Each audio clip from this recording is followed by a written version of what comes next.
qui appartient à l'espace. Donc je vais vous expliquer très vite, encore une fois, mon parcours et les méthodes et les sources utilisées, parce que l'un de mes premiers diplômes était en histoire. Et alors là, je vous le répéterai toujours, source, source, source. Quand quelqu'un vous dit quelque chose, ça dépend de qui est cette personne, d'où il vient, de la formation que cette personne a faite et des sources que cette personne utilise. Donc moi, je vais vous montrer mes sources et je vais vous rappeler aussi, vers la fin, il y aura un petit quiz qui ne sera pas difficile, je vous promets, mais c'est aussi pour que vous vous rappeliez des sources importantes si vous voulez continuer votre chemin vers la politique et le droit spatial. Je vais vous parler du traité de l'espace. À mes yeux, actuellement, je ne considère pas qu'il soit en danger. Cependant, il est incroyablement important pour tout. Du coup, j'ai sélectionné 4 articles et il n'y aura pas trop de texte et j'ai encadré en rouge les trucs qu'il faut absolument que vous lisiez. Donc ce ne sera pas un cours de droit exactement. Et ensuite, pour vraiment plus vous intéresser à la discipline et pas simplement faire un petit cours sèche de droit, j'ai pris un cas particulier qui est un cours pratique sur la défense planétaire. Et je vais vous expliquer un peu ce que c'est la défense planétaire. Et ensuite, je vais finir sur un point qui est important, je pense, qui est comment rester impliqué et engagé en tant que citoyen, en tant que personne qui aime l'espace et l'astronomie.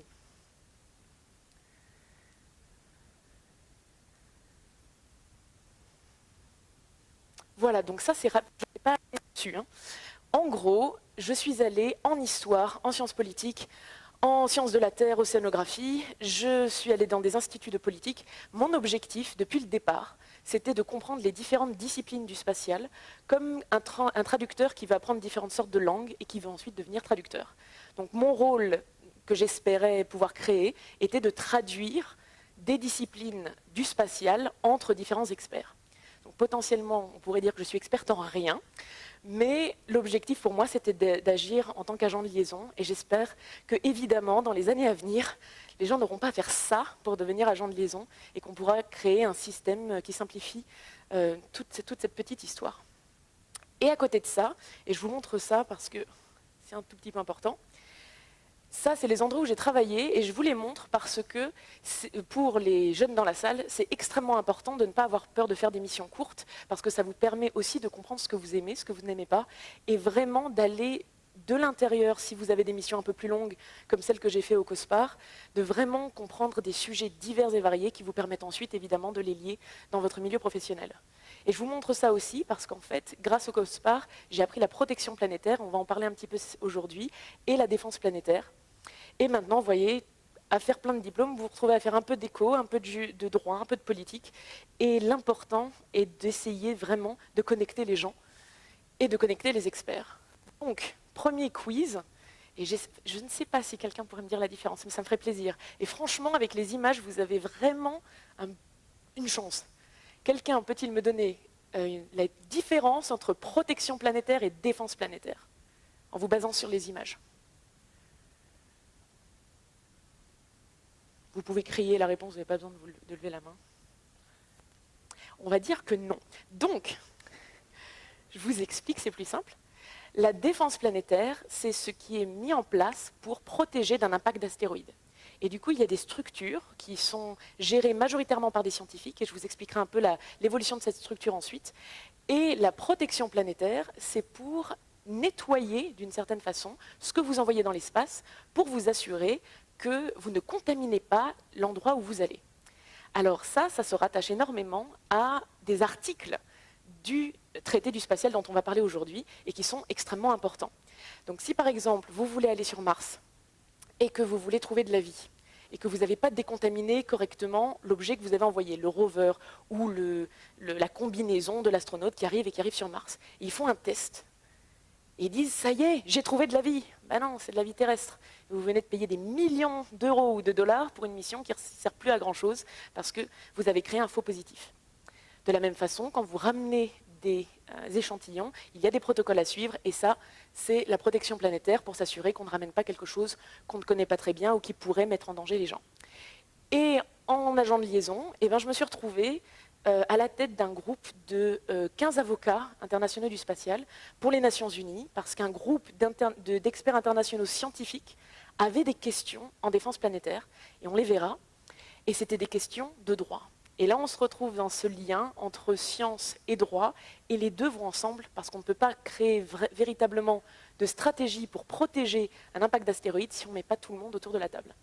Et pareil, pour la protection planétaire, c'était des scientifiques, mais c'était des scientifiques dans des agences spatiales un peu partout au travers du monde, qui s'étaient coordonnés, mais pas vraiment. Il y a des nouveaux acteurs, comme les gens du secteur privé, et on voulait savoir comment on pouvait les impliquer et comment on pouvait se mettre d'accord sur un manuel international de protection planétaire. Et ça a été l'emploi au COSPAR. Donc ça résume à peu près les 6-7 dernières années de ma vie. Et maintenant, je vais vous expliquer pourquoi le traité de l'espace est absolument important. Déjà, le traité de l'espace, c'est 109 pays qui l'ont signé. 109 pays, l'une des raisons pour lesquelles on pense, et ça je crois que les gens qui sont venus au Café Astro d'hier le savent déjà, l'une des raisons pour lesquelles on pense que ce traité sera très difficilement cassable et qu'il n'y a aucun pays qui va essayer de le casser, est qu'il serait impossible aujourd'hui d'avoir autant de pays qui se mettraient d'accord sur un traité de l'espace. Et on le sait. Par exemple, si vous ne le saviez pas, les Chinois et les Américains, sur beaucoup de missions, si ce n'est pas toutes, n'ont pas le droit de travailler ensemble. Des agents de la NASA n'ont pas le droit d'aller dans les institutions spatiales chinoises. Les conférenciers chinois n'ont pas le droit d'aller à des conférences qui ont lieu aux États-Unis, donc ils ne se parlent pas. Donc si aujourd'hui on cassait le traité de l'espace, on ne pourrait plus avoir dans un même ensemble la Chine et les États-Unis, et ça, ce serait relativement regrettable. Alors, nous avons 109 pays, ce sont les pays en vert, et en jaune, vous avez les pays qui ont signé et pas ratifié. Et il y en a 24. Donc là, vous vous retrouvez avec un bon petit nombre de pays qui ont accepté ce traité. Et la différence entre signer et ratifier, c'est que signer, vous donnez votre intention de suivre le traité, et ensuite, vous devez le transformer en droit national. Et ça, c'est important parce qu'il y a une vraie distinction à faire pour vous tous. C'est que le droit spatial, il est de deux sortes. Vous avez le droit international avec spécialité spatiale, donc on appelle ça le droit spatial international, mais c'est vraiment dans la catégorie du droit international, et en sous-catégorie, vous avez le spatial. Et ensuite, chaque pays va créer un droit national. Alors, il y a des pays qui ne l'ont pas fait. C'est une discipline en voie d'évolution et de développement, le droit spatial. Il n'y a pas tant d'experts en droit spatial que ça, pour l'instant, mais ça va grandir. Et du coup, vous avez des pays qui suivent le traité directement. Et vous avez des pays qui suivent le traité, mais qui, dans leur loi nationale, vont interpréter le traité. Et là, on va penser, on appelle ça l'acte de 2015 aux États-Unis, le Space Act de 2015, où ils ont interprété le traité en disant qu'on pouvait, si on allait miner un astéroïde ou si on allait miner des ressources sur la Lune, les ressources elles-mêmes nous appartenaient alors que le territoire ne nous appartient pas. C'est une interprétation. Ça ne veut pas dire que le traité est cassé. Et j'ai été un petit peu choquée parce que, bon, je vais l'admettre, j'ai eu cette map très bien faite sur Wikipédia. Et il y a une énorme différence qui m'a vraiment, vraiment choquée entre Wikipédia États-Unis, enfin anglais, version anglaise, et Wikipédia France. Et je me suis dit, si vous alliez googler le traité de l'espace, vous iriez peut-être sur Wikipédia France. Et sur Wikipédia France, en bas de la page, il y a écrit en gros, le traité de l'espace a été cassé par les Américains. Source, rappelez ce que je vous dis de la source. Source, R-Info. Voilà, donc une journaliste, à un moment donné, a dit que le traité de l'espace a été cassé. Ça a été mis sur la page française de Wikipédia, évidemment pas présente sur la page internationale de Wikipédia. Et je voulais faire ce point parce que c'est aussi comme ça qu'on se retrouve dans des discussions qui n'ont pas lieu d'être. Parce que là, actuellement, les États-Unis n'ont pas cassé de traité international. Par contre, dans ce traité, les articles sont extraordinairement importants. C'est un traité, il date de 1967. Et ce traité, en fait, c'est qu'en 1957, vous avez Sputnik, vous avez des objets qui potentiellement peuvent survoler plusieurs pays, et du coup, le droit de l'aviation, ça ne peut pas marcher. Vous ne pouvez pas à chaque fois vous mettre d'accord avec tous les pays que l'objet va survoler pour qu'il puisse le survoler. Du coup, on se met d'accord, en 1967, aux Nations Unies, avec tout le monde autour de la table, à l'époque, ce n'était pas les 109, je crois qu'il y en avait une dizaine de principaux, et ensuite, au fur et à mesure des années, les pays se sont rattachés et ont signé le traité aussi. Et on se met d'accord en disant, la limite est à 100 km, et au-dessus, c'est à tout le monde, c'est à personne. Et alors ce premier article, il est très important, donc je vais vous le lire. L'exploration et l'utilisation, donc on dit bien utilisation, non pas possession, l'exploration et l'utilisation de l'espace extra-atmosphérique, y compris la Lune et les autres corps célestes, doivent se faire pour le bien et dans l'intérêt de tous. Alors je m'arrête là parce que rien que dans la première phrase, la phrase n'est même pas finie, dans la première moitié de la première phrase du traité que tout le monde a signé, ce qu'on fait dans l'espace, c'est pour le bien et dans l'intérêt de tous. Donc je vais répondre là tout de suite à la première question qu'on m'a posée tout autour de ce festival. Si quelqu'un du secteur privé va et mine et s'en occupe et s'enrichit et cause une crise politique internationale, non. Ce que vous faites dans l'espace, c'est pour le bien et dans l'intérêt de tous. Après, comment le secteur privé américain peut utiliser ses ressources? S'il utilise ses ressources pour, par exemple, créer du fuel, qui permet une mission internationale pour aller sur Mars, et que les résultats scientifiques de cette mission sont partagés par tous. C'est bien pour le bien de tous. Et en même temps, ils ont extrait des minerais. Et à ce moment-là, s'ils vendent ces minerais, une partie de la population mondiale pourra essayer de les poursuivre en justice parce que cette interprétation-là peut être discutée. Mais en soi, tant que la mission est pour le bien et dans l'intérêt de tous, il y aura des pays qui seront tout à fait d'accord et qui ne verront pas de problème à ce que les États-Unis ou le Luxembourg aillent vendre une partie, mais aussi utilisent le résultat pour le bien international. Une autre partie importante dans cet article, c'est que ça ne dépend pas du développement économique ou scientifique. Et ça, c'est très important quand vous allez à Vienne dans l'Office international des affaires spatiales, dans le Bureau international des affaires spatiales et dans le Comité international des affaires spatiales. Vous avez tous les pays plus ou moins représentés, même des pays qui n'ont pas actuellement de possibilité d'aller dans l'espace, des capacités d'avoir des vaisseaux, etc. Mais ils veulent être sûrs que, ils n'ont pas les capacités techniques tout de suite, mais s'ils les ont dans 10 ans, ou dans 30 ans, ou dans 50 ans, ils ne veulent pas être exclus, évidemment. Donc le traité prévient de ça tout de suite. Le spatial, c'est pour tous, à tous et à personne en même temps. Et l'important, le plus important, c'est de faciliter et d'encourager la coopération internationale dans les recherches. Ensuite, l'article 2 est un article peut-être encore plus important. Donc là, je vous ai sélectionné 4 articles. Si vous les retenez, vous pouvez être incollable en droit spatial. Parce qu'en fait, pour l'instant, il n'y a pas beaucoup de droit spatial. Vous avez ce traité dit des choses. Certaines de ces choses, dont celles que j'ai entourées en rouge, sont importantes de développer. Et du coup, dans les 5, 6, 10 années suivantes, ils vont créer des accords pour développer ce traité. Et je vous les présenterai très très rapidement, c'est juste une slide.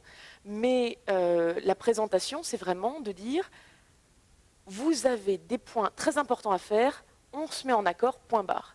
Et depuis 1978, il n'y a pas grand-chose qui s'est produit. Donc, il y a évidemment la question de comment on peut intégrer le secteur privé dans les conversations et dans de possibles accords futurs qui concernent le droit spatial international. Dans l'article 2, l'espace extra-atmosphérique, y compris la Lune et les autres objets célestes, ne peut faire l'objet d'appropriation nationale. Donc ça, c'est clair. Donc vous êtes un pays, vous allez sur la Lune, vous me plantez un drapeau, c'est joli, ça ne veut pas dire que c'est à vous. Et ça, jamais, jamais, jamais, jamais, jamais, jamais. Donc, vous ne pouvez pas proclamer, vous ne pouvez pas avoir d'appropriation, de souveraineté, ni d'utilisation ou d'occupation. C'est-à-dire que vous ne pouvez pas dire c'est à moi, donc je suis le seul à l'utiliser. Ça ne marche pas non plus. Alors l'article 4, ça a rapport aux armes nucléaires, ça a rapport à la guerre dans l'espace. Et c'est extrêmement important, ça a rapport aussi à la défense planétaire. On peut imaginer tout de suite si la Russie envoie quelque chose ou essaye d'exploser un satellite d'un Américain, etc. Vous avez ce genre de situation, mais vous avez aussi des risques naturels, comme si un astéroïde arrivait vers nous et que potentiellement on voudrait utiliser une arme nucléaire pour se protéger. Qu'est-ce qu'on fait? Eh bien là, le traité est aussi relativement clair. Il dit qu'aucun objet porteur d'armes nucléaires ou de toute autre arme de destruction massive ne peut être installé sur un corps céleste et on ne peut pas placer ces armes de toute autre manière que ce soit, même dans l'espace extra-atmosphérique. Et ça rappelle plus ou moins en fait l'article 1er, donc il se répète un petit peu dans le traité, mais ils le disent. Rappelez-vous bien, on vous l'a dit plusieurs fois, le spatial c'est pour des fins pacifiques. Donc évidemment, si le spatial c'est pour des fins pacifiques, vous n'avez pas le droit d'utiliser d'armes. On va revenir sur ce point-là, je voulais juste que vous le voyiez, mais on va y revenir quand on parlera de défense. L'article 6, ça, c'est celui qui dit, si vous êtes une compagnie privée, vous n'avez pas de droit en soi sur quoi que ce soit dans le spatial. Vous devez vous référer à votre nation. Donc, je vais prendre l'exemple classique de SpaceX. Je prends Blue Origin, je prends toutes les compagnies que je veux aux États-Unis. Elles doivent demander des autorisations aux États-Unis avant de faire quoi que ce soit. Parce que sinon, ce sont les États-Unis qui ont cassé le traité. Et là, qu'est-ce qui se passe si on casse un traité international? Eh bien, on peut aller à la Cour internationale de justice, à La Haye, aux Pays-Bas, parce qu'un autre pays a dit non, non, j'ai les preuves, cet autre pays a cassé le traité international. Donc c'est pour le bénéfice des États-Unis qu'ils font très attention, très attention à ce que leurs compagnies privées font, parce qu'ils seraient responsables de tout. Donc SpaceX, s'il veut prendre une voiture et la jeter sur Mars et la contaminer, Elon Musk, bon, il pourrait être poursuivi à l'intérieur des États-Unis par le gouvernement américain, mais le reste du monde ne va pas se tourner sur Elon Musk et lui frapper dessus. Ils vont poursuivre en justice les États-Unis.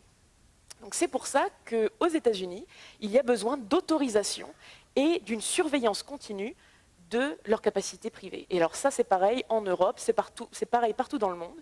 Donc même si on entend beaucoup d'articles, on lit beaucoup d'articles, on voit beaucoup d'informations où il y a une sorte de peur de ce que peut faire le secteur privé, le secteur privé est extrêmement encadré.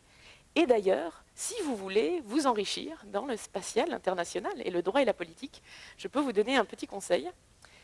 Toutes ces entreprises, parce que c'est tellement important qu'elles aient les autorisations de vol, parce que fondamentalement, vous ne prouvez pas que vous n'allez pas contaminer Mars en suivant les codes et les traités internationaux et toutes les... Alors je suis désolée, j'ai passé un peu de temps aux États-Unis, du coup des fois je ne trouve pas mes mots en français, ils me viennent en anglais, je vais essayer de me contrôler. Mais vous avez tous ces points dans le droit et toutes ces règles à suivre avec du nombre de sports par mètre carré pour vous assurer que vous ne contaminez rien. Si l'agent de protection planétaire, c'est son nom, de la NASA, ne donne pas son OK et vous n'avez pas prouvé scientifiquement que vous n'avez pas bien décontaminé votre objet spatial, on ne vous donne pas l'autorisation de vol et puis c'est tout, vous êtes au sol. Parce que si, et c'est arrivé, il y en a qui essayent quand même de voler, là, tout l'État américain vous tombe dessus et généralement vous faites faillite, vous allez en prison.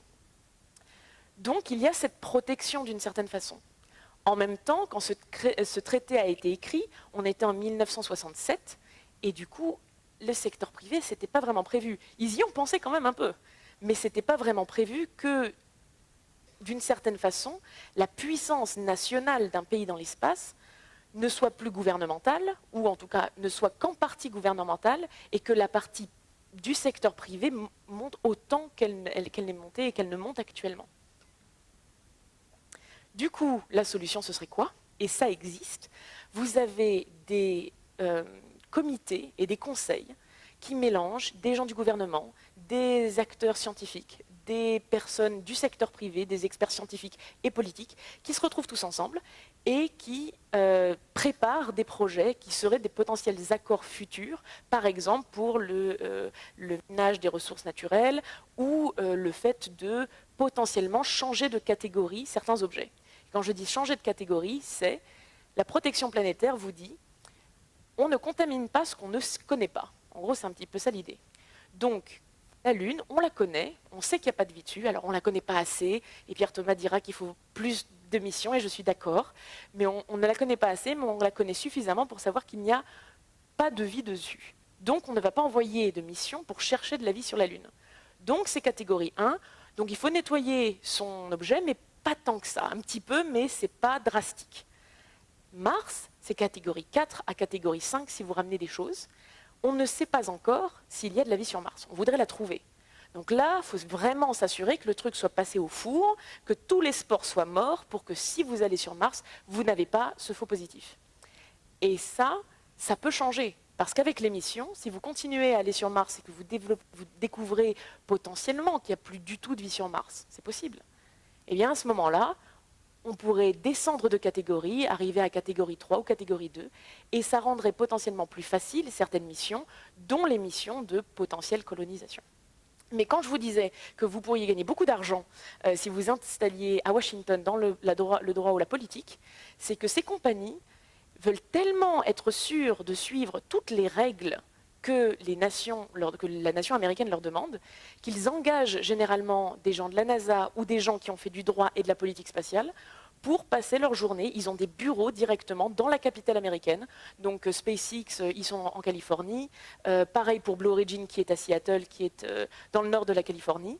Mais chaque grande compagnie privée américaine va avoir un sous-bureau, une petite antenne, dans la capitale, qui est sur la côte est des États-Unis, un petit peu dans les terres, à Washington.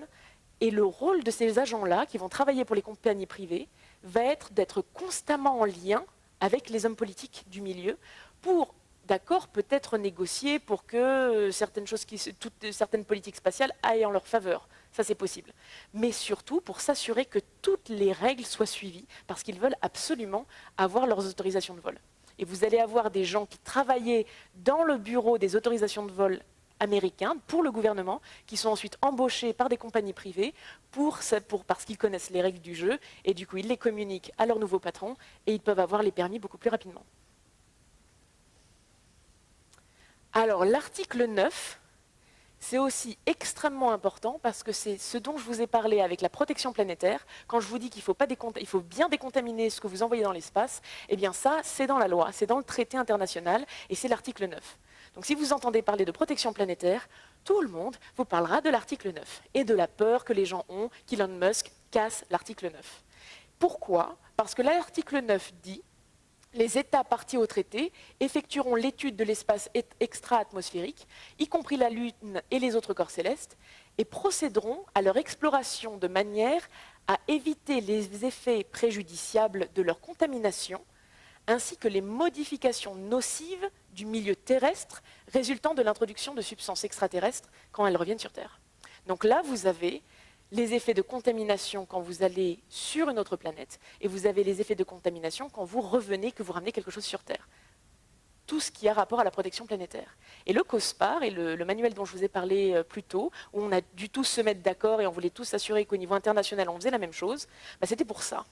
Parce qu'au fur et à mesure, il y a de plus en plus de gens qui vont sur Mars, il y a de plus en plus de gens qui potentiellement peuvent contaminer le sol martien, et on veut s'assurer que les méthodes qui sont faites dans chaque pays correspondent et s'arrangent avec ce que dit le traité.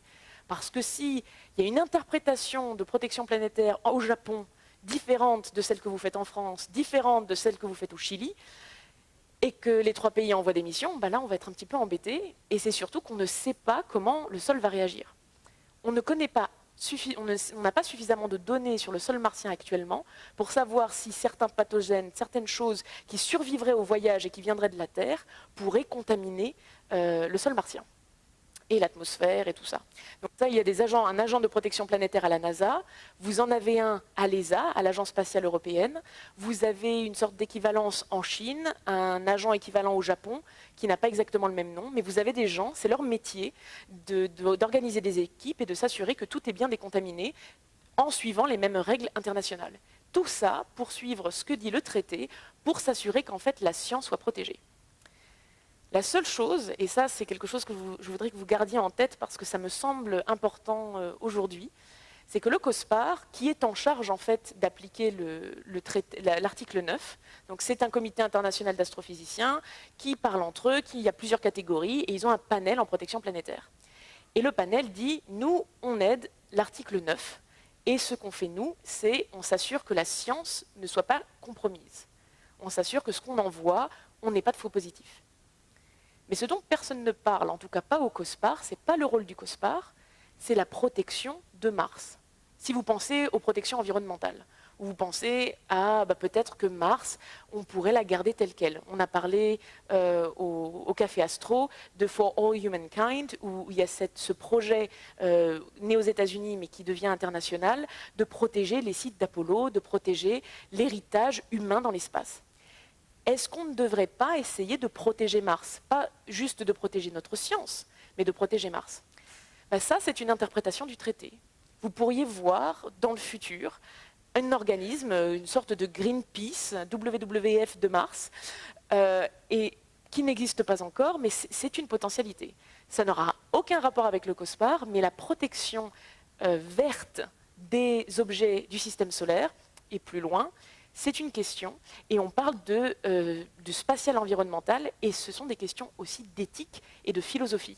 Donc vous allez avoir des conseils avec des professeurs d'éthique, des professeurs de philosophie des sciences, qui discutent de ce genre de choses et qui questionnent la volonté d'aller sur certains objets quand, par exemple, on n'a pas suffisamment d'informations, ou la volonté de les protéger et de ne potentiellement pas y toucher. Alors, vous connaissez tous cette photo. Vu tout ce que vous venez d'apprendre, normalement, vous pouvez répondre à la question que je vais vous poser là tout de suite. C'est oui ou non. À votre avis, est-ce qu'Elon Musk, quand il a envoyé ça vers Mars, il a cassé le traité international du spatial? Ah, j'ai quand même des oui. Non, mais vraiment. Je vais m'avancer, tant pis. Non. Non, non, non. Pourquoi non?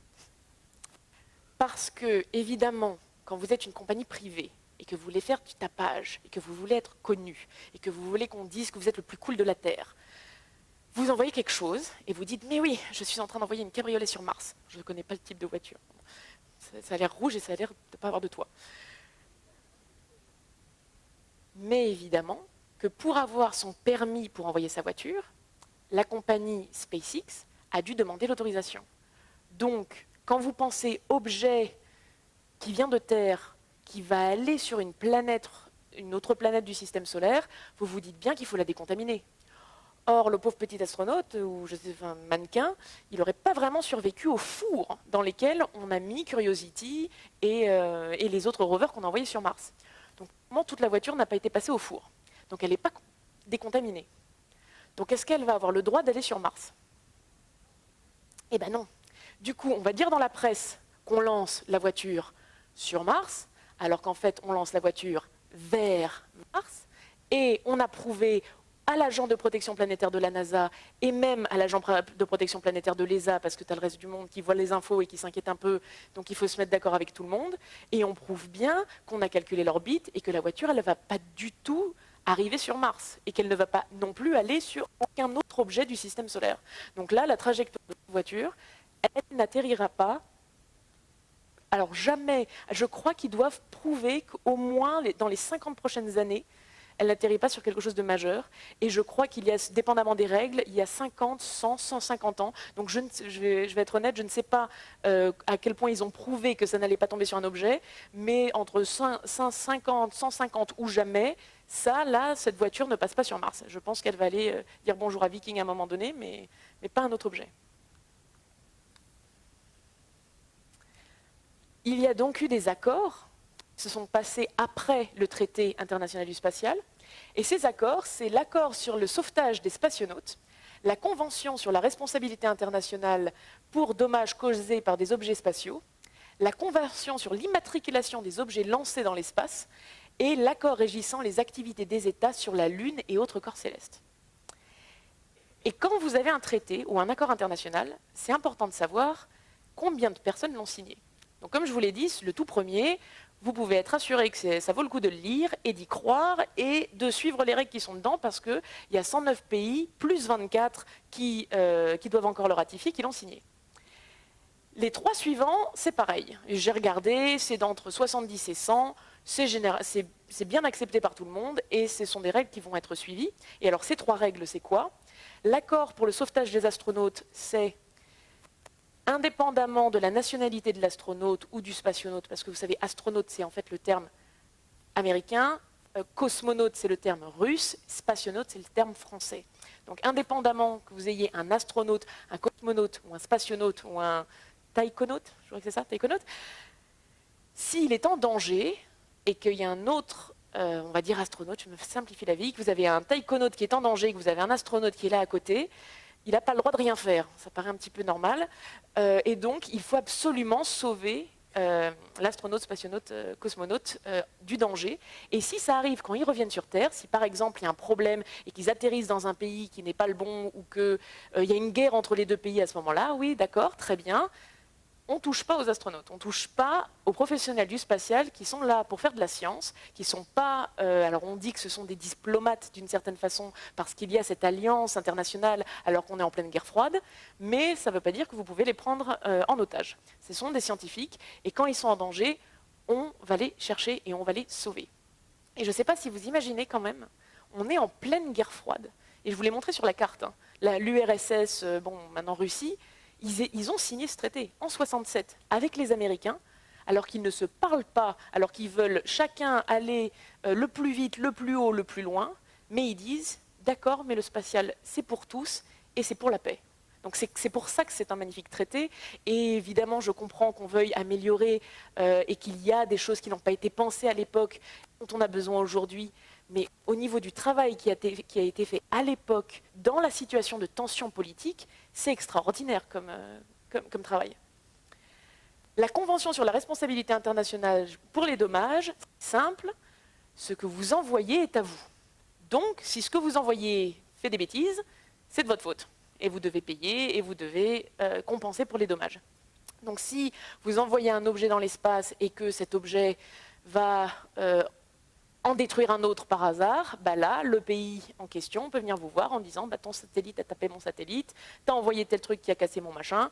Bon, le problème, c'est que hier, on en a parlé, je pense, dans une des conférences, au début d'une des conférences, oui, et c'était Florence qui en avait parlé, avec des créations de débris. Et il y a eu beaucoup de débris qui ont été créés. Alors, c'est des gens qui ont détruit leur propre satellite. Alors oui, ils ont créé du débris, oui, c'était une arme, mais ce n'était pas une arme dans l'espace, c'était une arme partie du sol. Donc le truc en disant vous ne pouvez pas mettre d'arme dans l'espace, ça ne marche pas vraiment, parce que c'était une arme partie du sol, elle n'était pas placée dans l'espace. Est-ce que ça casse la paix internationale? Ça n'a pas impliqué de guerre. Par contre, ça crée du débris qui peut potentiellement détruire d'autres objets. Donc on pourrait se retrouver dans une situation où les débris indiens, on a identifié où ils sont, il en reste des gros morceaux, et à ce moment-là, on voit qu'ils sont rentrés dans la Station spatiale internationale ou dans un satellite américain. Si on arrive à le prouver, là, potentiellement, il pourrait y avoir dommage, parce que c'est eux qui ont créé le débris. Mais en soi, juste polluer. Maintenant, il y a une agence, un conseil interagence pour les débris spatiaux qui s'est mis en place pour essayer de limiter ce genre de choses. Et la France est actuellement très bien placée parce qu'elle a entré dans sa loi nationale des règles pour s'assurer que quand vous envoyez quelque chose dans l'espace, il doit y avoir un plan et on doit s'assurer que quand ça revient, ça se désintègre dans l'atmosphère et qu'on le fait revenir, on ne le laisse pas juste en poubelle. Mais pour les choses qui ont été envoyées avant qu'il y ait de droit national ou de ce genre de règles, eh ben, on ne sait pas vraiment quoi faire. Parce qu'il y a aussi le problème, si vous voulez aller nettoyer l'espace et que vous dites, moi je suis de l'ESA, je suis de l'Agence spatiale européenne, on est super bon en débris, et ça c'est vrai, et on est sauveur, on va tout nettoyer. Et on va dans l'espace, on lance une mission. Et on essaye d'attraper un débris. Il nous échappe. Et il rentre dans un satellite russe, il le casse. Vous êtes responsable. Donc ça devient extrêmement difficile, même si vous avez de bonnes intentions, de faire des choses dans l'espace. Et ça reviendra aussi quand je vous parlerai de défense planétaire, parce qu'à ce moment-là, vous avez un astéroïde qui arrive, mais vous savez par la trajectoire que vous n'êtes pas touché. Est-ce que vous y touchez? Et là, vous voulez sauver le monde, c'est bien. Et en plus, s'il y a tout un pays qui disparaît, dépendamment de l'importance économique du pays, vous allez aussi être impacté. Puis vous n'êtes pas un monstre, vous ne voulez pas que des millions de gens meurent. Mais si au moment de votre mission, il y a quelque chose qui se passe mal, c'est vous qui avez envoyé par la Convention, c'est vous qui êtes responsable de tout ce qui arrivera. Donc s'il y a un bout de l'astéroïde qui se détache et qui tombe sur quelqu'un d'autre, c'est pas de votre faute, mais le pays peut vous demander de l'argent pour réparer sa tour Eiffel. La Convention sur l'immatriculation, et ça c'est aussi, alors c'est mon domaine, mais j'ai quand même été surprise. Cette Convention sur l'immatriculation dit tout objet que vous lancez, les Nations Unies doivent être au courant. Donc évidemment, vous pouvez imaginer qu'il y a des conventions secrètes, qu'il y a l'armée américaine qui envoie des trucs en secret qui ne l'a pas dit aux Nations Unies. Sauf qu'il y a aussi des centres un peu partout dans le monde, y compris aux États-Unis, qui sont des centres indépendants qui travaillent pour le gouvernement américain, mais indépendamment de la partie armée, et qui vont traquer tous les objets qui sont envoyés. Donc il y a des informations qu'on ne va pas communiquer sur certains objets qu'on envoie, notamment des objets de reconnaissance, mais au niveau de la classification, vous devez prévenir les Nations Unies de tout ce que vous envoyez. Et ça, pareil, je crois quasiment tous ceux qui ont signé le traité, tous les grands acteurs du spatial actuellement, ont donné leur autorisation et ont signé ce traité-là. Mais c'est toujours la même chose. Vous pourriez vous dire en tant que nation, pourquoi je donnerais ces informations au reste du monde?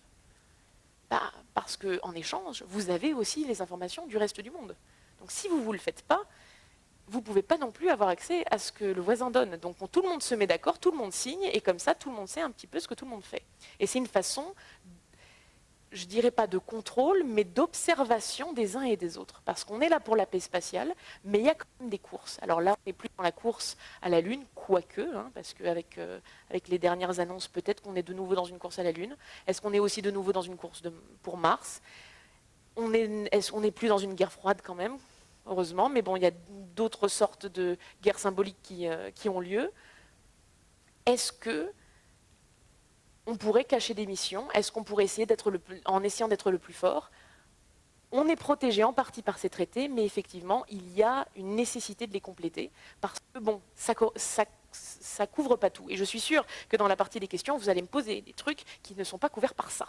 Donc je le sais, je m'y attends, mais c'est malheureux, et en même temps, le but, pourquoi je vous parle de tout ça, c'est pas pour vous inquiéter, c'est surtout parce que le droit spatial et la politique spatiale, et ça va être ce dont je vais parler juste après, c'est vraiment accessible à tout le monde. Et vous pouvez absolument, en tant que citoyen, faire attention à ce genre de choses, et par le vote, ou simplement en allant vous-même physiquement dans les conseils, parce que ça reste majoritairement un domaine de scientifiques, et dans les domaines de scientifiques, généralement au niveau international, en tout cas de mon expérience, il y a des sièges d'observateurs partout. Donc, je suis allée au Conseil des Nations Unies, je suis allée au Conseil technique, au Conseil légal, au Conseil diplomatique, et j'étais contre le mur. Bon, d'accord, je n'avais pas le droit de vote, mais je pouvais tout observer. Et la presse peut aussi tout observer et peut y aller. Il n'y a pas beaucoup de gens qui y vont, mais ils peuvent être là.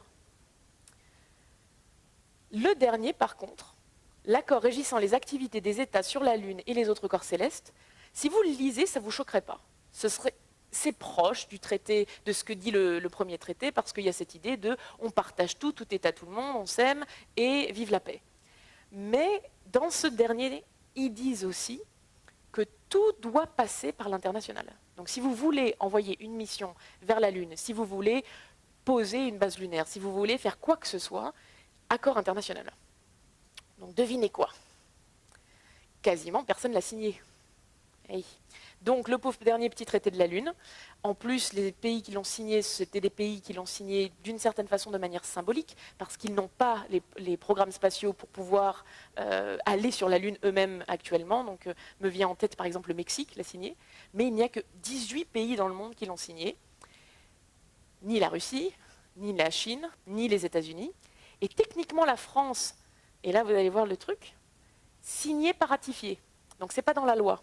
Donc symboliquement, on est d'accord, on trouve que c'est bien, mais on n'est pas obligé. Et nous, on a du droit national, on a des avocats, on a des programmes, donc c'est pas que notre droit national n'a pas suffisamment évolué pour qu'on ratifie. C'est qu'il y a des raisons politiques de ne pas vouloir ratifier. Alors maintenant, on va aller dans un cas pratique, parce que moi, c'est ce que je préfère, mais j'espère que vous allez aimer aussi, qui est la défense planétaire. Et vous expliquer pourquoi c'est si important de regarder le droit spatial et de comprendre la politique internationale, parce que ça peut directement, littéralement, vous impacter. Jeu de mots. La définition de la défense planétaire, c'est fait référence aux activités et aux actions permettant de prévoir et d'atténuer l'impact potentiel d'un astéroïde ou d'une comète. Alors on ne se mouille pas dans la définition de la défense planétaire, parce qu'ils ne disent pas de prévoir et de protéger la Terre d'un impact. Ils disent atténuer l'impact potentiel. Donc ça ne veut pas dire qu'on va sauver tout le monde, on va essayer de sauver autant qu'on peut. Et SAMPAGE, S-M-P-A-G, l'anglais c'est Space Mission Planning Advisory Group, et ça c'est un groupe de scientifiques aux Nations Unies. Alors aux Nations Unies, vous avez donc le bureau, qui est le bureau international des affaires spatiales, donc c'est le groupe aux Nations Unies qui s'occupe du spatial. Ce groupe organise 3 conférences par an, elles sont toutes au printemps, donc si vous avez envie de passer votre printemps à à Vienne, c'est très bien, parce que vous avez l'office, le bureau central des Nations Unies qui est à New York, mais tout ce qui est spatial, c'est à Vienne, donc c'est encore plus proche. Vous pouvez prendre un petit avion, un petit train, une petite voiture, un vélo si vous voulez être écolo, mais ça va être long. Et vous allez à Vienne, et vous avez 3 possibilités. Vous pouvez aller écouter le sous-comité technique, et là vous avez tous les scientifiques internationaux qui viennent se parler et qui expliquent par pays ce qu'ils font dans leur programme. Vous avez, ça c'est en février. En avril, vous avez le sous-comité légal, et là vous avez tous les avocats internationaux de droit spatial et nationaux qui viennent et qui parlent des développements dans leur pays. Et du coup, on a eu en 2015 l'avocat américain qui est venu, qui a dit « on a interprété le traité différemment ». Donc c'était, bon, et là vous voyez la salle qui se lève et le représentant allemand qui tape du poing, enfin c'était très intéressant. Et vous avez le comité général qui est en fait un mélange de scientifiques qui sont venus en février ou de leurs collègues, d'avocats qui sont venus en avril ou leurs collègues, et de représentants des agences spatiales qui sont plus généralement des gens seniors, représentants d'agences spatiales qui viennent et qui font un petit bilan politique, plus ou moins politique diplomatique, et ça c'est en juin. Et ça arrive chaque année. Donc on a vraiment au niveau international beaucoup d'endroits pour se retrouver, pour discuter, pour collaborer, pour créer des sous-comités de sous-comités de sous-comités. Et Sam Page, c'est le sous-comité d'un sous-comité. Et donc dans le sous-comité technique, ces scientifiques-là se sont mis d'accord et ont dit, si à un moment donné il y a un astéroïde qui arrive, il faut qu'on ait un groupe de scientifiques, pas de politiques, il faut qu'il y ait un groupe de scientifiques qui comprennent ce qui se passe, qui parlent entre eux, parce que l'objet, il peut venir de n'importe où, et il faut que tous les gens de la planète se mettent d'accord et qu'on pointe tous au même endroit nos ressources, et prévoient, fassent un planning, fassent une mission pour pousser ou exploser ou prévoir quelque chose pour nous protéger de cet astéroïde.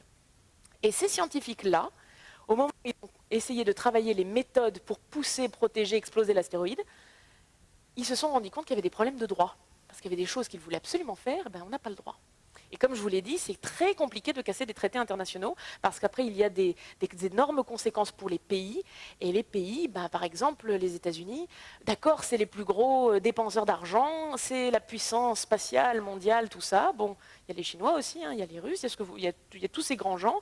Mais même si vous regardez les États-Unis, qui sont le pays qui dépense le plus dans le spatial, c'est 0,5% de leur budget. Donc vous imaginez bien qu'un président, quel qu'il soit, il ne va pas se mettre en danger, il ne va pas mettre son économie en danger pour un truc qui a rapport au spatial. Ça peut être utilisé de manière symbolique, ça peut motiver la population, etc. Mais au niveau financier, vous n'allez pas créer une guerre dans l'espace. Vous pourriez créer une guerre dans l'espace s'il y a une guerre terrestre, mais vous n'allez pas créer une guerre terrestre pour quelque chose qui s'est passé dans l'espace. Et d'ailleurs, quand vous avez des débris qui se sont rentrés dedans, un Russe et un Américain, ils se sont mis d'accord gentiment, ils ont discuté entre eux, il ne s'est rien passé. Et donc, le bureau de défense, qu'est-ce qu'ils font ? Ils cherchent, ils regardent, ils ont des bases sur le sol, ils ont des bases, ils utilisent NEOWISE, qui était un télescope en fait d'astronomie, qui après la fin de sa mission a été utilisé pour commencer à regarder les comètes et les astéroïdes qui pouvaient arriver. On essaie de caractériser l'objet, de comprendre sa taille, sa masse, sa densité. Et là, dépendamment de la façon dont il vient vers nous, on essaie de prévoir un plan pour se protéger. Et on essaye de mitigate, ça veut dire protéger, ça veut dire essayer au maximum d'atténuer les effets. Et bon, l'assessment, ça veut dire regarder, observer et bien comprendre l'objet, donc ça va avec les 3 premiers. Et au niveau historique, eh bien, pour la chronologie de la défense planétaire, c'est relativement récent. Vous avez en 1994 la comète Schumacher-Levine 9 qui a foncé d'une certaine façon, pas de manière délibérée évidemment, c'est un objet céleste, mais est rentré dans Jupiter et les astronomes à l'époque ne pensaient pas que ça allait avoir autant d'effets que ça en a eu. Et ils ont observé les impacts de la comète Schumacher-Levine 9 et ils se sont dit « Ah oui, là c'est du sérieux, si c'était tombé sur Terre, on aurait été bien dans la panade. » Donc qu'est-ce qu'on fait ? Eh bien, comme d'hab, on va aux Nations Unies. Alors Unispace, UN, Nations Unies, hein, avec les lettres retournées. Comme je vous l'ai dit, il y a le comité technique, comité légal, comité politique. Le comité politique, des fois, il se donne un nom. Donc là, l'année dernière, c'était Unispace plus 50. C'est l'année l'Unispace, plus 50. On va voir dans les 50. On fait le bilan des 50 dernières années, on va voir ce qui se passe dans les 50 prochaines années. Alors, Unispace 3, c'était le nom de la conférence du mois de juin à l'époque, en 1999. Et c'est la première fois qu'au niveau international, on se dit, il faut qu'on regarde les astéroïdes et les comètes, parce que ça pourrait nous tomber dessus. En 2003, vous en avez entendu parler hier si vous êtes allé à la conférence de l'après-midi, vous avez la mission Hayabusa, la première mission, qui va observer un astéroïde. Après, vous avez le retour d'échantillons en 2010, et d'ailleurs, qui suit les règles de protection planétaire. C'est un astéroïde et vous avez un retour d'échantillons, donc ça rentre dans la catégorie 5 de protection planétaire, et ils ont suivi tout ce qu'il fallait, et du coup, vous n'avez pas été mort de quelque chose qu'on a ramené d'Hayabusa. Et Apophis, en 2004, c'était un gros objet qui est passé à côté de la Terre, et au moment où c'est passé à côté de la Terre, les scientifiques n'avaient pas encore calculé où est-ce que ça allait repasser en 2029. Et donc en 2029, ça va passer à côté de la Terre. Mais à l'époque, ils se disaient potentiellement, ils n'avaient pas fini leur calcul, parce qu'il fallait prendre les informations au moment où ils passaient une première fois. Et en 2004, ils se sont dit, ils ont réalisé, ah, ça pourrait tomber sur la Terre, ah non, ouf, ça ne tombe pas sur la Terre, ça va tomber proche, mais ça ne va pas tomber sur la Terre. Donc vous avez ces moments de peur, en fait, ces moments de peur dans la communauté scientifique, mais aussi politique, parce qu'évidemment, les chefs d'État sont prévenus dans ce genre de situation. Et vous pouvez retrouver ça aussi un peu dans la presse. Tcheliabinsk, c'était en 2013. Vous avez un bolide d'une petite taille qui arrive sur une zone de Sibérie qui explose parce que c'est un petit objet, donc il n'atteint pas le sol. Et là, vous avez vous avez les fenêtres toutes dans les environs qui explosent et des gens sont coupés et vous avez 500 blessés. Et là, ça commence. C'est toujours un peu la même chose, malheureusement, avec le droit et la politique. Ça arrive après que quelque chose de grave soit arrivé. Donc bon. On va espérer qu'on peut faire un peu plus de prévention, et c'est ce que le groupe SAMPAGE essaye de faire actuellement. Mais de manière générale, quand on a des grandes peurs, là d'un seul coup, pif paf, 2014, I1 et SAMPAGE sont créés. Et I1, c'est le groupe qui va observer, caractériser et regarder pour trouver des objets, des comètes et des astéroïdes qui passent de manière proche. Et SAMPAGE, c'est le groupe qui va préparer des missions. Et 2014, c'est rien. Enfin, vous vous rendez compte, on est en 2019. C'était hier. En 2015, c'est la première fois que vous avez un scénario, parce que les experts en défense planétaire se retrouvent tous ensemble et s'entraînent tous les 2 ans et disent, bon voilà, il y a un astéroïde qui arrive, et tous les jours d'une conférence, ils doivent s'entraîner, ils doivent prendre des décisions pour essayer de pousser l'astéroïde et sauver la Terre. Mais ces entraînements ont commencé, alors il y en a eu quelques-uns en 2013, 2012, 2006, mais le premier international à la conférence spécialisée en défense planétaire, c'était 2015. Et ensuite, ça y est, vous commencez à avoir de la politique, vous commencez à avoir des pays qui veulent vraiment avoir un bureau, tout comme l'agent de protection planétaire, maintenant vous voulez des gens avec un agent de défense planétaire. Et là, vous avez la création du PDCO, Planetary Defense Coordination Office, l'Office de coordination de défense planétaire. Et ça, celui de la NASA a été créé en 2017, et celui de l'ESA a été créé cette année. Donc tout ça est extrêmement récent. Et pourquoi tout ça ? Eh bien, ça vous montre un graphe de l'augmentation de la détection des comètes et des astéroïdes de milieu des années 90 à aujourd'hui. Alors ça ne veut pas dire évidemment que les comètes et les astéroïdes se sont multipliés, ça veut dire que la technologie s'est améliorée et que du coup on en détecte beaucoup plus. Mais quand on montre ça à un agent politique, quand on montre ça même à un avocat, on se dit « Ouh là là, mais des jeux au croiseur, il y en a autant que ça, tenez, voilà de l'argent, faites quelque chose ». Et du coup, ils font quelque chose, et ils prévoient des plans. Et ça, bon, je ne vais pas dans le détail parce que ce n'est pas utile, mais en gros, ça c'est le plan à la NASA s'il y a un astéroïde qui arrive. Et on vous dit, est-ce que l'astéroïde est proche ? Oui. Est-ce qu'il y a une possibilité d'impact plus grande que 1% ? Oui. Bon, bah alors là, ça a l'air de ne pas aller très très bien. Est-ce que ça peut se voir ? Alors ça, j'aime bien cette partie-là. Là. Est-ce que ça peut se voir ? Si ça peut se voir, on prévient, on prévient le public. C'est gentil ? Si ça ne peut pas se voir, ce n'est pas obligé. Ensuite, bon, si c'est sûr, alors l'agent de défense planétaire va prévenir l'administrateur de la NASA va prévenir la Maison-Blanche, un président va tweeter quelque chose, l'agent de la Maison-Blanche va prévenir un bureau qui s'occupe de contacter les autres branches du gouvernement et les autres départements qui peuvent aider, dont, alors là, vous voyez un truc qui s'appelle FEMA, donc Federal Emergency Management Agency. Donc c'est le bureau qui s'occupe des catastrophes naturelles, qui s'occupe d'aider en cas d'urgence. Et là, bah, évidemment, si ça tombe sur le... Alors ça, c'est bien aussi. Si ça tombe sur le territoire américain, on les prévient. Si ça ne tombe pas sur le territoire américain, bon, quand même, on dit au département d'État, donc l'équivalent de notre ministère des Affaires étrangères, qu'on peut aider et on prévient les populations, enfin la nation, en tout cas le président du pays potentiellement impacté.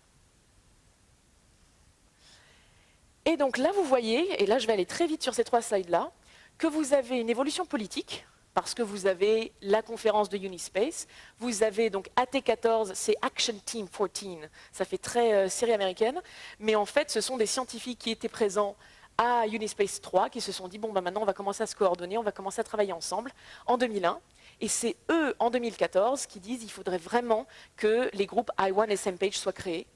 Et maintenant, il faut un plan stratégique. Et là, vous avez le plan stratégique américain où vous avez la création du département de défense planétaire à l'intérieur des États-Unis. Et là, on commence à donner de l'argent. Donc là, vous avez, c'est une moyenne évidemment, je n'ai pas les budgets exacts, mais de moyenne, dans le début du 21e siècle, vous n'avez pas beaucoup d'argent qui est donné. Ensuite, vous avez des détections. Ensuite, là, en 2013, vous avez Tcheliabinsk. Hop, vous avez le budget qui monte, qui monte, qui monte. Et là, ça, c'est le potentiel 2020. Alors, on peut dire beaucoup de choses sur la Space Force et l'utilisation de la Space Security. Mais la défense planétaire, ça fait partie de Space Security. Donc quand le président américain dit qu'il veut donner plein d'argent pour les missions, pour la protection de la planète, nous, on entend ça dans le milieu de la défense planétaire comme plus d'argent pour des missions comme DART, dont vous avez entendu parler, où on va essayer de tester et d'impacter un astéroïde, et ensuite il y aura la mission de l'ESA ERA qui passe derrière pour voir les impacts. Et là, c'est pour vous montrer, à l'intérieur de la NASA, vous avez là SamePage. Alors, je vous l'ai dit, SamePage, c'est un groupe international. Donc évidemment, il n'est pas à l'intérieur de la NASA. Juste pour vous donner une idée des structures, SamePage, là, vous avez en fait l'agent représentatif américain à SamePage qui fait partie de la NASA et qui doit reporter les informations directement à l'agent de défense. Et l'agent de défense, et c'est ça qui est intéressant, c'est pour ça que je vous montre ce schéma-là, et là c'est un peu la partie politique des structures politiques dont je voulais vous parler. Là, on est dans le Science Mission Directorate, donc le sous-département de la NASA des sciences.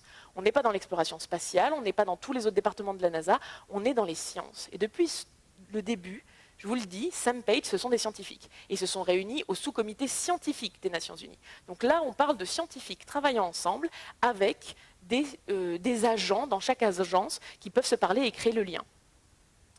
Et ensuite, vous avez donc I1, dont je vous ai parlé là, qui détecte, et SamePage. Et si l'objet, il y a une probabilité de plus de 1% d'impacter la Terre, et qu'en plus, l'objet fait plus de 50 mètres, donc ça voudrait dire que ça pourrait avoir un impact au moins sur une ville. Enfin, il y aurait une ville, bon, dépendamment des tailles des villes. Bon, une ville pourrait être impactée. On nous dit qu'à 140 mètres, vous avez... Enfin, ça, c'est eux qui l'ont décrété. Hein. Ils ont fait leurs calculs et ils ont dit à 140 mètres, vous auriez un impact national. À plus de 300 mètres, vous auriez un impact régional. Et à plus de 1 km, là, ça ferait un impact international. Donc, à 50 mètres, ça ne va pas éradiquer l'intégralité d'un pays. Bon, aussi, ça dépend de la taille du pays. Hein. Les États-Unis et la Belgique, ce n'est pas la même taille. Mais, dépendamment de la taille, on active SamePage et SamePage crée sa mission. Et c'est là que vous avez alors, je suis désolée, je ne pouvais pas traduire toute la slide, mais on n'a même pas besoin de la lire. Kinetic Impactor, c'est impacteur kinétique. Cinétique, et nuclear device, c'est outil nucléaire. Et pourquoi je vous ai montré ça? Parce que vous ne voyez pas arme nucléaire, vous voyez device. C'est un outil nucléaire. Nous ne voulons pas envoyer d'armes, nous voulons rester à l'intérieur du traité international du spatial. Mais c'est une méthode potentielle et utile dans la situation de défense planétaire. Donc vous pouvez aller envoyer un impacteur, et ça je pense que Sylvain Boulet et les géologues et les astrophysiciens de ce festival l'expliqueront beaucoup mieux que moi, mais vous pouvez envoyer un impacteur qui pousse, donne son énergie kinétique et pousse l'astéroïde, ou vous pouvez utiliser un outil nucléaire qui en fait va exploser à côté de l'astéroïde et les radiations de l'outil nucléaire vont faire fondre une partie de la roche, donc c'est ce qu'ils disent, the radiation vaporizes the surface material, et l'éjecta de cette vaporisation pousse l'astéroïde. Et là, vous vous dites, il y a un problème. Ah bah oui, l'utilisation d'outils nucléaires, ça va à l'encontre du traité. Alors on dit outils, on dit pas armes, mais c'est un peu quand même ça. Hein. Et la responsabilité pour les dommages, c'est pareil, je vous en ai parlé tout à l'heure. Donc qu'est-ce qu'on fait?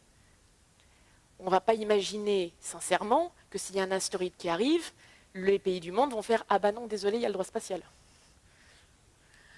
Forcément. Donc qu'est-ce qu'on fait?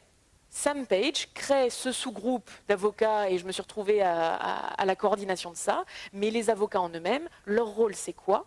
C'est de répondre à ces questions, d'aller regarder tous les traités qui n'ont jamais existé, que la majorité des pays qui font du spatial ont signé, et voir comment on pourrait s'arranger, comment on pourrait prévoir pour pouvoir répondre à ces deux questions.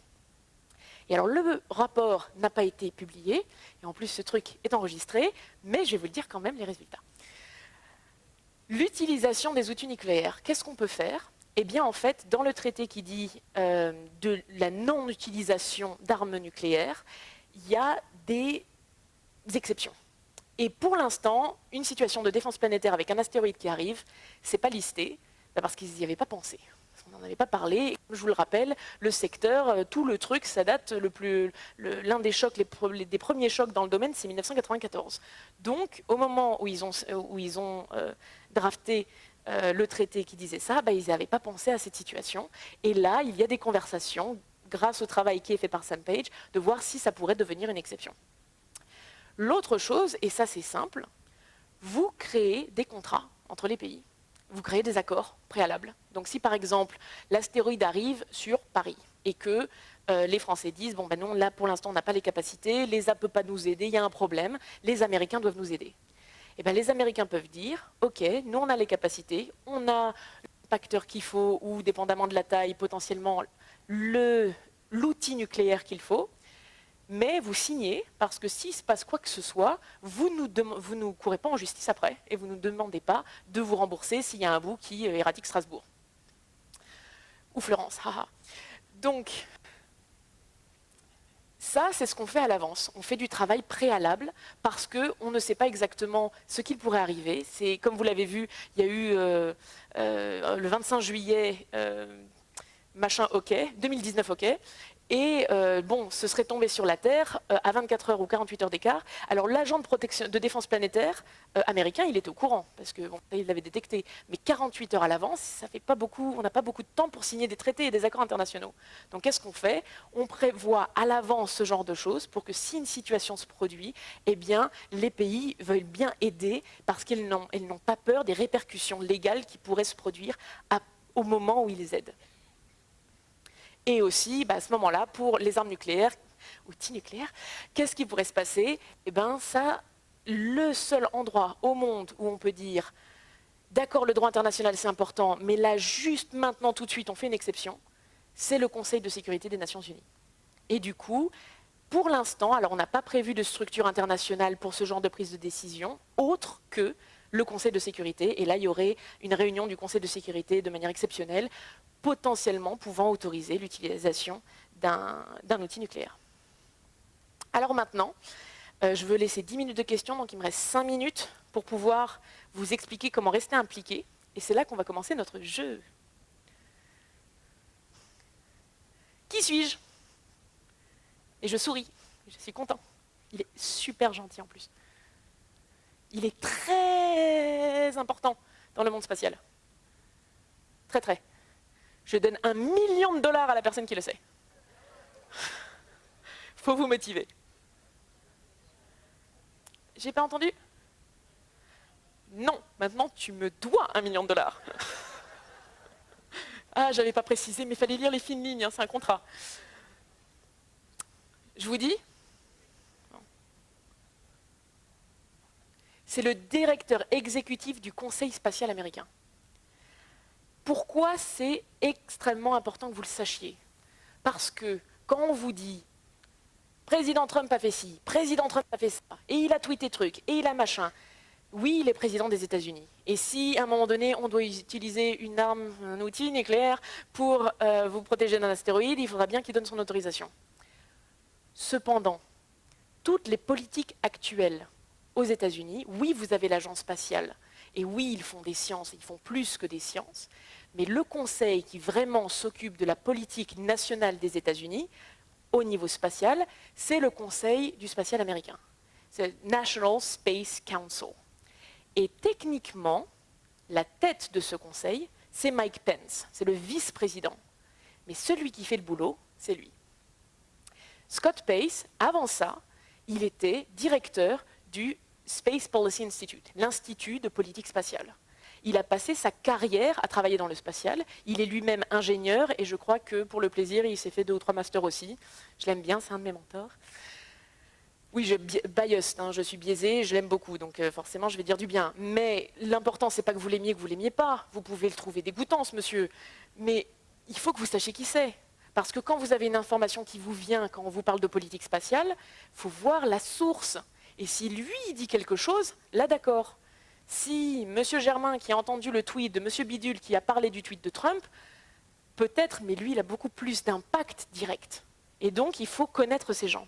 Et maintenant, je vais finir, parce que ça me fait vraiment très, très, très plaisir de faire ça. Connaissez-vous le pourcentage de femmes dans le monde spatial? De femmes, comme moi. J'ai entendu le bon pourcentage, alors je ne sais même pas comment c'est possible. Enfin, je suis impressionnée parce que moi, vraiment, je l'ai appris très très récemment et j'étais dans des sous-groupes de sous-groupes, mais c'est effectivement 17%. Et 17%, c'est la moyenne internationale, parce qu'il y a des pays, c'est 3-4, il y a des pays, c'est 11-12, mais la moyenne, c'est 17. Et donc maintenant, on va parler des femmes du spatial, qui sont en fait, vous allez vous en rendre compte, des femmes très, très, très, très, très importantes. Qui est cette femme? Elle, c'est pareil. À la fin, comme ça, vous la connaissez, c'est ça le but. Hein. Bon, pareil, $1 million, je vais devenir riche. Simonetta Di Pipo, elle, c'est la directrice de toutes les affaires spatiales aux Nations Unies. Et c'est pareil, quand vous avez vos informations, vérifiez qu'il a dit. Si elle dit quelque chose, si elle parle dans la presse et elle dit les États-Unis ont cassé le traité international des Nations Unies du droit spatial, là oui, là vous pouvez croire, oui. Mais si ça vient de petites sources, il faut vérifier les grandes. Allez, qui suis-je?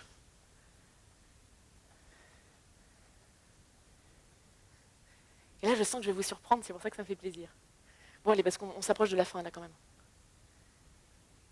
Absolument. Oh mince, oui, j'ai pas vu la main levée, je ne dois pas le $1 million. Présidente de SpaceX. Alors maintenant, ça suffit, les gens qui disent que Elon Musk est le président de SpaceX. Le CEO, le président, est une présidente, et c'est Gwynne Shotwell. Et cette femme, elle l'a dit publiquement, ça l'intéresse pas tant que ça d'aller sur Mars. Donc le côté de « mais Elon Musk, il est fou, il va partir, il va courir, il va aller sur Mars », la présidente de la compagnie elle-même, elle a des objectifs à faire. Elle s'occupe de faire du business. Elle veut que SpaceX rapporte de l'argent. Et l'argent actuellement, majoritairement dans le spatial, c'est pas de foncer sur Mars, c'est de développer du secteur économique au niveau de l'orbite basse, de l'orbite moyenne, de l'orbite haute. Donc elle vend des satellites, elle vend des lanceurs, elle vend des lanceurs pour envoyer des satellites, on se comprend. Elle veut s'assurer que SpaceX va être utilisé pour remplacer potentiellement le Soyouz et que les Américains arrêtent de se tourner vers les Russes et utilisent sa compagnie et de gros contrats avec plein d'argent pour pouvoir emmener des astronautes sur l'ISS. Mais c'est pas Elon Musk.